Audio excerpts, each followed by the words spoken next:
Penyerangan terhadap seorang kiai kembali terjadi di Indramayu, Jawa Barat. Yang menjadi korbannya kini adalah kiai bernama Farid Al-Sarwadar.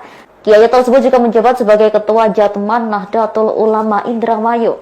Ini untuk para dai, para ustadz yang nuduh bahwa Wahabi, Salafi itu teroris, membunuh banyak kaum muslimin. Ini benar atau tidak ini? Ini tuduhan, menyakiti kaum muslimin tuduhan-tuduhan ini. Allah akan tuntut di hari kiamat nanti perbuatan ini. Mereka selalu mengatakan, kami tidak Wahabi. Ini yang menulis ini bukan tanggung-tanggung, karena cece. Siapa yang tidak mengikuti keyakinan Muhammad bin Abdul Wahab, fahuwa kafirun. Kafir, musyrik, boleh darahnya ditumpahkan. Menurut polisi, tersangka merasa terganggu dengan aktivitas zikir yang mengundang banyak massa. Pelaku melakukan tindakan terhadap korban karena merasa terganggu dengan adanya aktivitas kegiatan zikir di malam hari dengan mendatangkan banyak orang. Apakah boleh orang berzikir dengan berjamaah? Nggak ada contoh. Zikir dengan berjamaah bersama-sama nggak ada contoh dari Nabi. Nabi nggak pernah melakukan.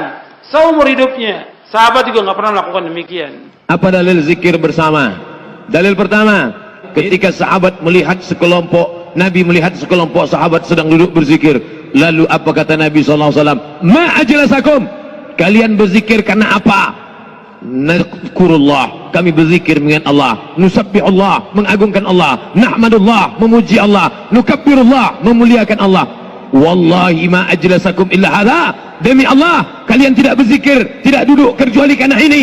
Kami duduk karena hanya zikir saja. Lalu apa kata Nabi? Qumu maghfuran lakum. Tegaklah kalian, dosa kalian sudah diampuni Allah Subhanahu wa taala. Dari hasil pemeriksaan, tersangka diketahui tidak memiliki gangguan kejiwaan. Tersangka mengaku aktivitas zikir dari lingkungan pesantren sangat mengganggu. Apalagi tersangka memiliki paham yang berbeda. Dan dari hasil pemeriksaan diperoleh informasi bahwa menurut tersangka wirid tersebut bertentangan dengan fikih yang dia pahami. Jadi ini memang paham yang keliru dan dimiliki oleh tersangka ini. Dan kita disuruh berzikir kepada Allah di waktu pagi dan petang dan setiap waktu. Nggak mesti dipimpin, nggak mesti dikomando, karena nggak ada contoh dari Rasulullah Sallallahu Alaihi Wasallam.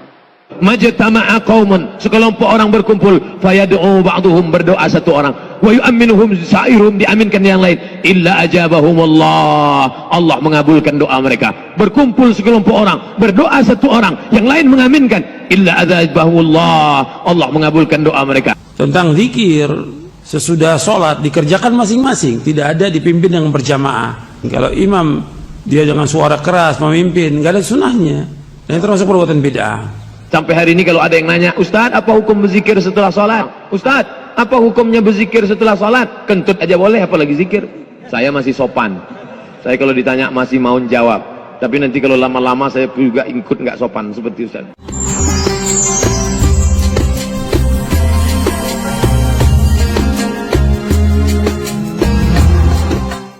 Zikir merupakan aktivitas yang mulia. Dengan berzikir secara khusyuk, maka seseorang hamba akan memperoleh ketenangan hati. Berzikir bisa dilakukan kapan saja, setelah sholat wajib, sholat sunnah, atau di kala pagi dan malam hari.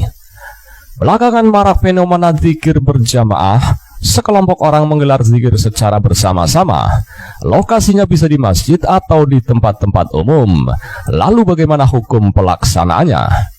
Pendapat yang pertama, Komite Tetap Kajian dan Fatwa Arab Saudi berpendapat bahwa zikir berjamaah hukumnya haram dan termasuk bid'ah. Pendapat itu dikeluarkan oleh lembaga yang dipimpin oleh Syekh Abdul Aziz bin Abdullah bin Bas dengan anggota Syekh Bakar Abu Zaid, Abu Aziz Al-Syekh, Saleh Al-Fauzan, dan Abdullah bin Gadian. Pandangan ini juga merupakan opsi yang dipilih oleh Asosiasi Ulama Senior Arab Saudi. Menurut mereka, aktivitas semacam itu tidak pernah dicontohkan oleh Rasulullah, seperti hadis Bukhari Muslim yang diriwayatkan dari Aisyah. Maka segala apa yang tidak pernah diteladankan oleh Rasul, hukumnya tertolak. Artinya, tidak boleh dilakukan. Zikir yang dicontohkan oleh Rasul ialah zikir individual dengan bersuara usai sholat 5 waktu. Ini seperti hadis riwayat Bukhari Muslim dari Ibnu Abbas. sekalipun pada dasarnya semacam bacaan-bacaan yang dikeluarkan saat berzikir berjamaah pernah diteladankan Rasulullah, tetapi cara penyampaiannya tidak dibenarkan. Ini dianggap bid'ah, sebab zikir yang disunahkan bersifat individual, bukan berjamaah. Kelompok ini menukil fatwa yang disampaikan oleh Imam Syaitibi dan Ibnu Taimiyah. Menurut Syaitibi, kegiatan semacam ini tidak pernah sekalipun terlaksana semasa Rasulullah hidup. Karena itu, Ibnu Taimiyah juga menegaskan Rasul dan para sahabatnya tidak berzikir berjamaah, baik ketika sholat subuh, asar, atau sholat lainnya. Usai sholat, justru waktu itu dipergunakan oleh Rasulullah untuk menyampaikan nasihat dan pelajaran agama. Sedangkan kubu yang kedua tidak sependapat dengan pihak pertama. Menurut mereka, tak ada larangan pelaksanaan zikir berjamaah, bahkan para salaf menganjurkannya. Imam Malik dalam Muwatta memperbolehkan zikir yang dibaca secara berjamaah. Ibnu Qodamah yang bermazhab Hambali juga demikian. Ini seperti terdapat di kitab Al-Mughni.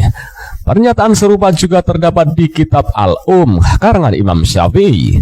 Mazhab Hanafi juga berpandangan bahwa hukum zikir berjamaah boleh. Ini seperti dinukilkan dari Al-Bar Al-Haraik dan Durar Al-Ahkam. Karenanya, Imam Nawawi menegaskan, zikir berjamaah dengan bersuara tidak dilarang, bahkan disunahkan. Menurut mazhab Syafi'i, bahkan lebih utama. Itu juga merupakan salah satu pendapat Imam Ahmad dan Imam Malik, seperti dinukilkan oleh Ibnu Hajar. Salah satu dasar yang dijadikan dalil ialah hadis riwayat Abu Hurairah dan Abu Sa'ad Al-Khudri yang diriwayatkan oleh sejumlah imam, yaitu Imam Muslim, Imam Ahmad, Imam Tirmidzi, Imam Ibnu Majah, dan Imam Abi Syaibah, serta Al-Baihaqi. Hadis itu menegaskan, tidaklah berkumpul suatu kaum duduk bersama lalu berzikir kepada Allah, kecuali mereka akan dilindungi oleh para malaikat. Atas dasar inilah, Imam Suyuti menyanggah pendapat mereka yang menolak dan melarang zikir bersuara atau berjamaah. Pendapatnya itu tertuang dalam risalah kecil yang berjudul Natijat Al-Fikri fi Al-Jahri fi Ad-Dikri. Syekh Abdul Haq Ad-Dahlawi dalam kitabnya Tausil Al-Murid Ilal Al-Murad di Bayan Al-Ahkam Al-Ahzab wal Aurad memaparkan argumentasi diperbolehkannya zikir berjamaah secara mendetail dan lengkap. Dalam kitab berbahasa Persia yang telah dialih bahasakan ke bahasa Arab itu, ia berkesimpulan bahwa zikir bersuara dan berkumpul untuk melakukannya bersama di suatu majelis atau masjid boleh dan ada dasarnya. Syekh Abdul Fattah Abu Gaddah mengatakan, sejumlah ulama memang melarang zikir dengan suara keras, baik yang dilaksanakan secara individual atau kolektif. Namun, menurutnya, pendapat yang benar justru menyatakan sebaliknya. Zikir berjamaah dengan bersuara diperbolehkan dengan syarat-syarat tertentu. Hal ini seperti dijelaskan Imam Al-Aqnawi Al-Hindi. Syarat yang dimaksud, misalnya, tidak boleh berlebihan dalam menimbulkan kebisingan, serta hendaknya tidak memicu aksi pamer atau riak. Selain itu, Syekh Abu Gaddah menambahkan, dugaan bahwa Ibnu Taimiyah melarang zikir berjamaah tak sepenuhnya benar. Dalam Majmu' Al-Fatawa, Ibnu Taimiyah membantah seseorang yang menolak zikir berjamaah dengan rentetan ritual seperti membaca Al-Quran, salawat atas Nabi, tahlil dan tasbih, dan tahmid atau takwir. Menurut Ibnu Taimiyah, aktivitas berzikir dan mendengarkan lantunan ayat suci Al-Quran dengan berjamaah merupakan kegiatan positif. Ini termasuk amalan untuk mendekatkan diri kepada Allah Subhanahu wa Ta'ala dan bentuk ibadah yang paling utama. Hanya saja, ia menggarisbawahi agar ini tidak dilakukan rutin setiap waktu. Sebab untuk menghindari persepsi dan asumsi sebagian orang bahwa kegiatan tersebut adalah sunnah yang dianjurkan.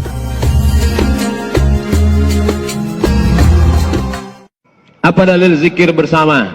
Dalil pertama, inna lillahi malaikatan, Allah punya malaikat, yatufuna alal ar, malaikat itu berkeliling di atas muka bumi Allah.